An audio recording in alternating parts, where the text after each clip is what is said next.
Hello and welcome to Knowledge Talk.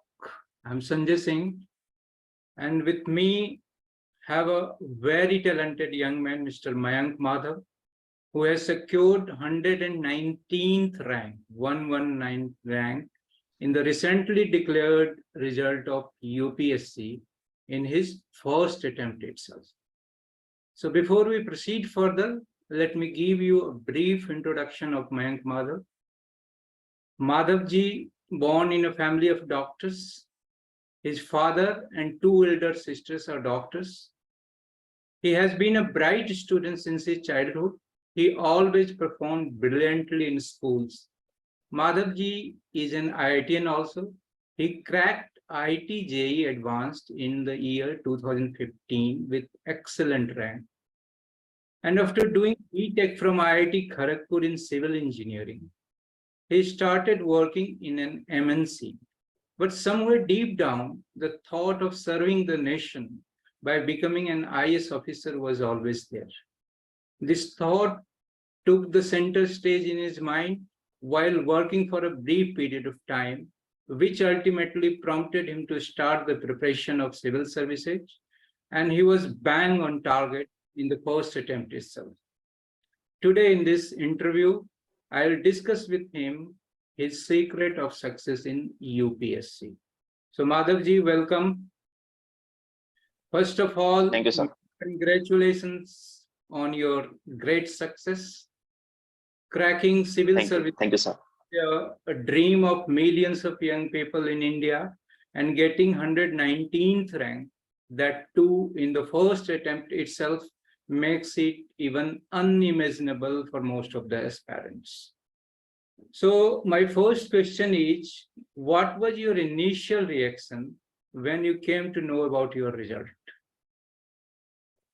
So I was actually giving a test because next prelims was very close. So I was giving a test because I was not sure if I will be selected or not. So when the test got over, I looked into the laptop that if the result has come out or not. It had come. So I was really nervous that if my name will be there or not. So I looked into the result. I found in the PDF that my name was there. I was very happy. I don't know the feeling, that exact feeling, how it was. It had a mix of emotions, happiness, a bit of relief that I won't have to prepare again. Then I went to my sister and my mother, and I shook hands with them, took their blessings. And my father was in Samastipur at that time. So I called him. He was also very happy when he came to know about the result. So a very good feeling at that day. Yes, sir. Okay. So kind of rank you have got, Madhavji, were you expecting that kind of rank in the first attempt? No, sir. Actually, I was just expecting that it would be great if I am just selected. So I was expecting somewhere around 300 to 400 rank. But this rank came, then it was a big surprise. It was a surprise for me.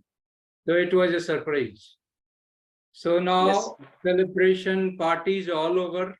Is the celebration over, or some parties or felicitations still?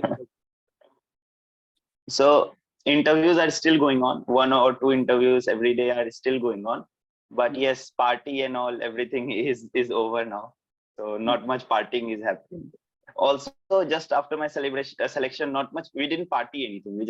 We're happy. We're talking to relatives and all. We just went out on a dinner for one day, and that is also. So it was a simple kind of celebration. Yes, sir. Yes, sir. Okay. Fine, Madhavji. Tell me a basic question, right? Yes, sir. Being an IITian, you could have worked in any topmost company and could have settled anywhere in the world to live a comfortable life. On the other hand, you could have chosen to go for a startup that people of your age and your caliber usually do. But you choose to go for the civil services. So what actually inspired you to do so? So if when I was in private sector, I realized one thing, that I will be helping only 2 kinds of people. One, I will be helping myself with a good salary. Second would be the owners of the company who are already a privileged class. They already earn a lot of money. But if I join civil services, I will be helping not just myself, but also a section of people who are not very privileged, who are underprivileged, and they depend on government a lot for their well-being.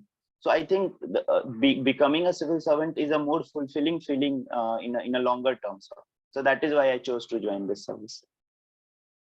So the sense of serving the people, serving the society, and serving the nation as a whole inspired you to choose the career of a civil servant. Am I correct? Yes, sir. Yes, sir. Correct, sir. Okay. So we'll discuss one by one. Viewers, as you know, UPSC has 3 stages: prelims, mains, and interview. Each stage is equally important, and each stage has its own set of challenges. So firstly, Madhavji will discuss about the prelims. So how did you prepare for the prelims? What kind of books or study material are helpful for the preparation of prelims? So, sir, I started my serious preparation for this exam 1 year before prelims. So in the initial 5-6 months, it was an integrated preparation of prelims and mains. But in the last 5 months, I completely shifted to prelims, where I was just preparing for prelims itself. And for the preparation of prelims, I relied on my notes that I had. Second was previous year questions. They are very important in clearing prelims. And third was test series. One should join one or the other test series that are there.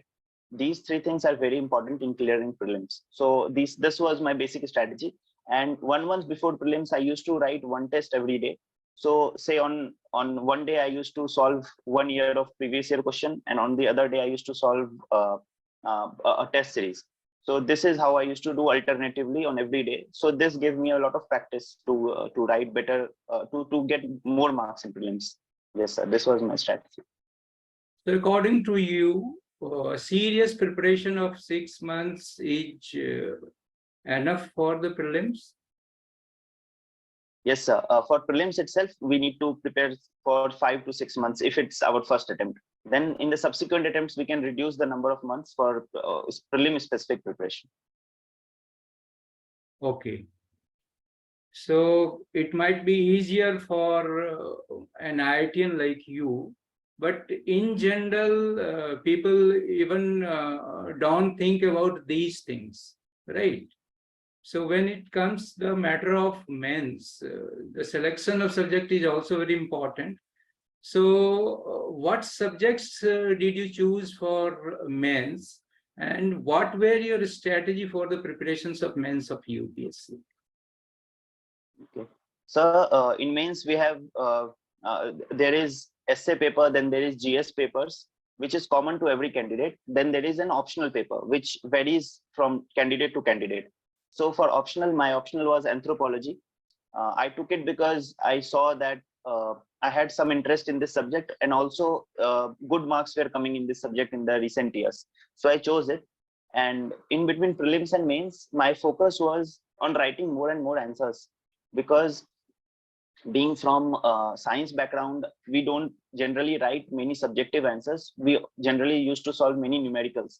So it was very hard for us, especially someone from engineering background, to write answers and subjective answers basically.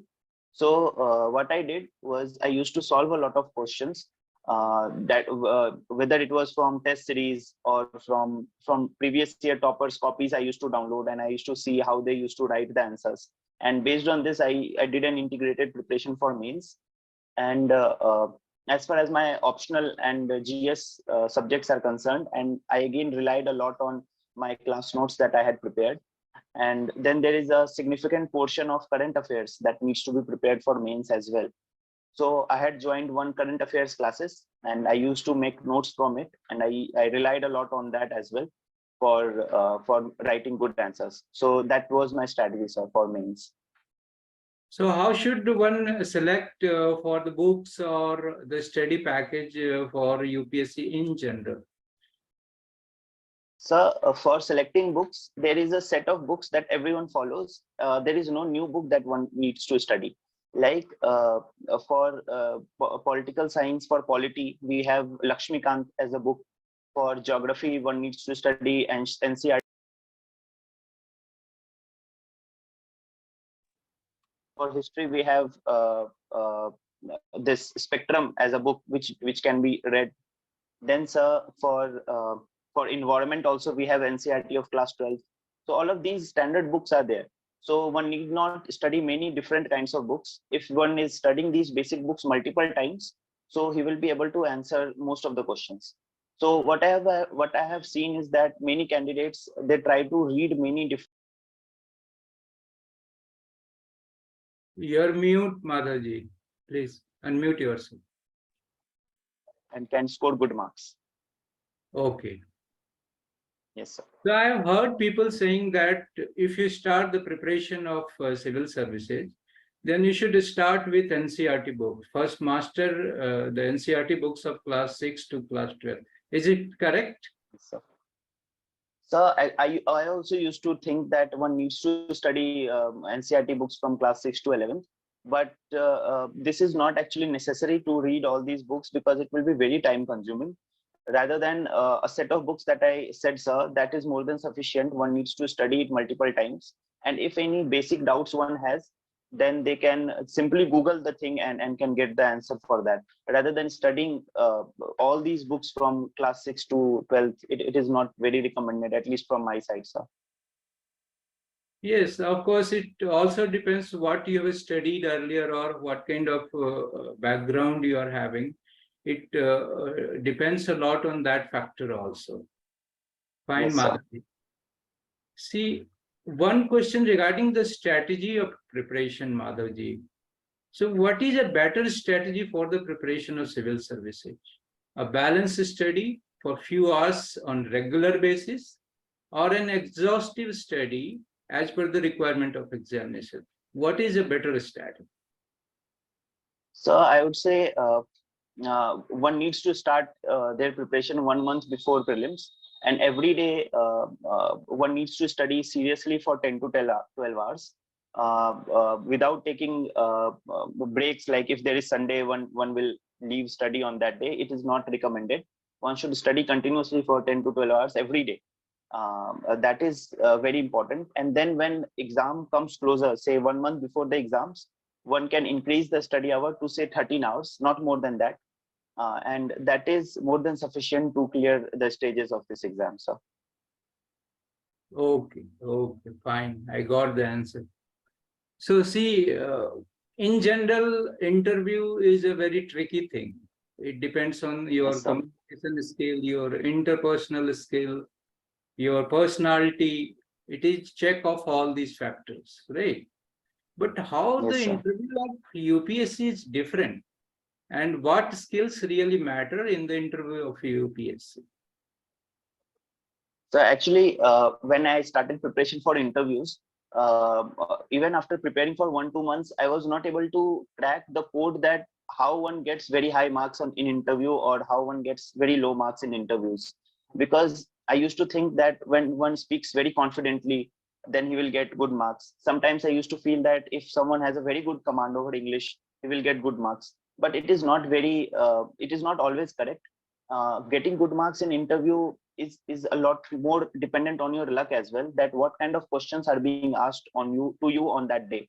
So for interviews, sir, how I prepared was I revised all my basic books that I prepared for prelims and mains. And then I also, there is a detailed application form that we have to fill, in which we fill our home state, we fill the hobbies that we have, all these things we fill in that.